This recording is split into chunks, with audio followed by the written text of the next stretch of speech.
Në fakt, sot është ndër situatat më të rrezikshme që mund të kemi pas ndonjëherë në Bashkinë Mirdit, për shkak se u favorizua shumë nga era, kishim shumë familje që ishin në zona të shpërndara pyjore dhe që ishte vështirësia për të ndërhyrë edhe për shkak largësisë edhe për shumë shkaqe të tjera. Por fatmirësisht, deri në këto moment që flasim nuk kemi dëme në banesa, kjo është kryesorja, pastaj nuk kemi dëme në jetë njerëzish që këto dyja janë parësore për të mbrojtur dhe në dy lagje kemi larguar njerëz nga banesat, jemi bashkë me familjarët tyre afër banesave me zjarr fikse, me mjete, me forca për t'i mbrojtur dhe fatmirësisht deri tani nuk kemi dëme në banesa.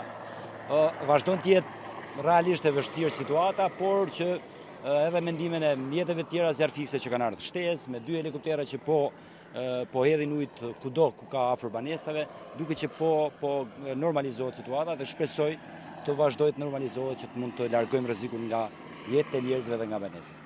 Duket që në disa raste gjatë këtij viti janë totalisht zjarrvendje qëllimshme, sepse pikërisht në këtë zonë kemi mbi 6 herë këtë vit për brenda një jave që kemi ndërhyrë dhe kemi shurë zjarre dhe sërish ndizet.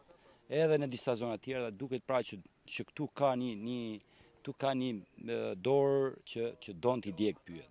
Dhe absolutisht që e kam kërkuar, kam biseduar me shefin e komisariatit, me të gjithë njerëzit të cilët kanë fuqinë e ligjit për të vepruar dhe të cilët po marrin masat e tyre dhe shpresoj që ata të cilët po djegin natyrën, po vënë rrezik jetën e njerëzve, banesat, pronat e tyre duhet vënë me çdo mos në para ligjit, para përgjegjësisë. Aktualisht që ne flasim sa fshatra janë të rrezikuara dhe ka një përhapje në një perimetër të tërë. Shiko, këtu është në fshati Ten, është i shpërndarë si fshat, janë banesat larg njëra tjetrës dhe kjo e bën më të rrezikshme problemin sepse do duhet të ndërhysh dhe të mbajsh situatën në kontroll në disa pika për të ruajtur banesat. Tani gjithë me fshatin Ten është fshati Malaj dhe që patjetër duhet të vëmë një kufi për të ndërprer nëpërmjet kësaj rruge ku jemi për të ndaluar zjarrin që mos të kalojë në fshatin tjetër, sepse situata bëhet edhe më vështirë nëse kalon andaj. Prandaj edhe jemi intensifikuar në këtë pikë për ta mbajtur këtë kordon të pakalueshëm në mënyrë që të mbrojmë edhe fshatin tjetër atje. Persona që mund të jenë patur probleme nga tymi, ka patur. Po shiko, kush punon në këtë situatë, në këto vështirësi, patjetër që do të ketë probleme edhe nga tymi. Normalisht që jemi përpjekë që ata të cilët nuk e kanë po themet pjesën e përgatitjes në mënyrë se si duhet veprohet, i largojmë nga aty, por të tjerë që janë të fortë, të aftë, na kanë ndihmuar, kemi vepruar bashkë.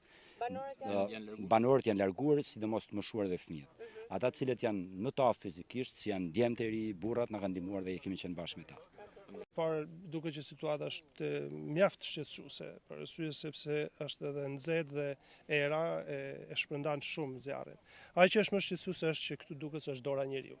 Kjo është më shqetësuese nga të gjitha. Fakti që njerëzit vendosin zjarrin, prishin pyet edhe dëmtojnë jo vetëm natyrën, por dëmtojnë janë rrezik të dëmtojnë edhe jetët e njerëzve, të dëmtojnë edhe banesat e tyre dhe shtëpitë e tyre. Dhe kjo e bën shqetësues faktin shumë.